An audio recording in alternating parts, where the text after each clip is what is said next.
po, magandang hapon po sa inyong lahat. Ito na naman po ako at nagbabalik sa inyo dito sa aking YouTube channel.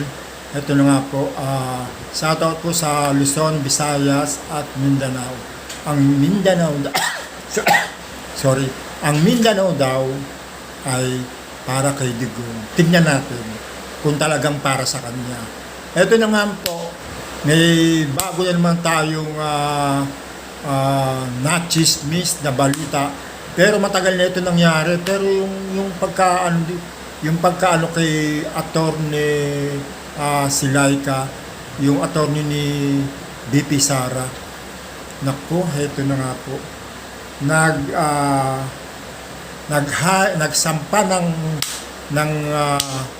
ng demanda ang tatlong pulis na yung mga pinagsabihan ni BP Sara na para bang hindi malamang niya nirespeto ang kanyang anyway itong attorney ni BP Sara ay ang order ng House Committee ng Kongreso ay dalhin si attorney La Chica sa Veterans Memorial Hospital, pero hindi na naig. Order yon ng mga community sa Kongreso na dahil sa veterans, pero hindi sumang-ayon si BP Sara. Bakit kamo? Siyempre, jowa. Para bang hindi niya nirerespeto ang hospital, ng parang inaano niya ang hospital na mahinang klase. Kasi yun doon dadalhin talaga ang mga pasyente. Government to government dadalhin. Hindi pwedeng dalhin sa private. Kasi private yung St. Luke eh. O di ba? O pagkatapos, itong dadalhin na itong attorney ni BP Sara, ayan na, gumawa na ng mga drama. Tapos marami mga vloggers, nagakot ng mga vloggers, magakot ng tao, ganyan-ganyan, para dinidiet na makita ng tao sa programa niya na gagawa na naman sa ng drama. O pasigaw-sigaw pa sa mga pulis. Ang mga pulis dapat minahal niya kasi government yan eh. Di ba? Tama ako, mali. O, di ba? Kung press 1 nyo, kung tama ako, kung mali, press 1, kung tama, press 2. Kasi government yan, doon talaga yung kung ano utos ng communities ng Kongreso, dapat doon dalhin. Hindi yun siya ang mananaig na si BP Sara, na siya mag-ano, kung anong order, doon lang, hanggang doon lang. Di ba? Nga lang, itong pusit niya, itong Butchete, siyempre, alaga niya. Parang jowa-jowa na yata. Ito yatang nababalitang, ito yatang yung kalistulip ni Sara. Kasi maganda eh, di ba? Ngayon,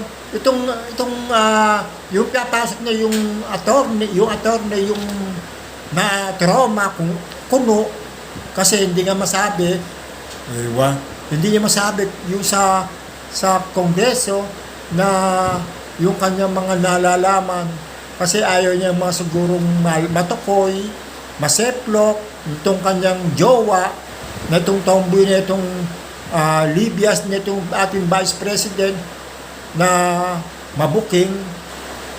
Kaya yun, nagkunwari, naghimatay-matayan. Mahirap palang may opisyal na mayroong tililing. Tignan mo, siyempre, nagdadali na rin. Ang dami-dami ng mga vloggers, nandun ang lahat. Siyempre, kakalat yan, pero mali siya. Mali ang ating, ang utak ng ating Vice President. Nananaig yung kanyang katangahan, yung kagaguhan. Tapos, yung mga pulis, pinagsabihan pa mga bakla. Bakit? Hinaras ba yung mga tao dyan? At sasabihin niya yung bakla? Dapat hindi ganon. Dapat sumasang-ayon kahit na vice president siya, dapat alam niya kung ano ang tama at mali.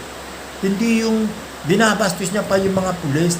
Tumutulong yung mga pulis para mailagay, kasi gusto niya mailipat sa Sentlog, kaya tutulong ang mga pulis. Naging sinut-sinura na sa kanya.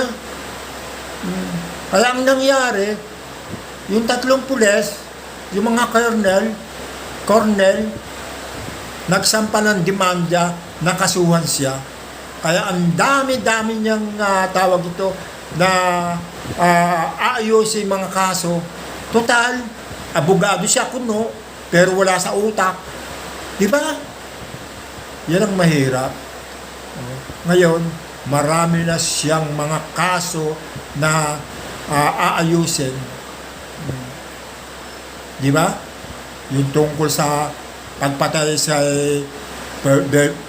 Bongbong Marcos, kay Lisa Marcos, at kay Martin Romualdez, sapin-sapin na ang kanyang mga kaso. Tapos, sasampahan pa siya ng plunder, perjury, tapos ito pang 3 pulis, di magsasama-sama na yan. Tapos, para ma-impest na, matanggal na yung buwaka ng hayop na magdurugas na magnakaw na kunuha yung ninakaw yung binigay doon kay attorney niya na 125 million o ibinigay niya kay Amores.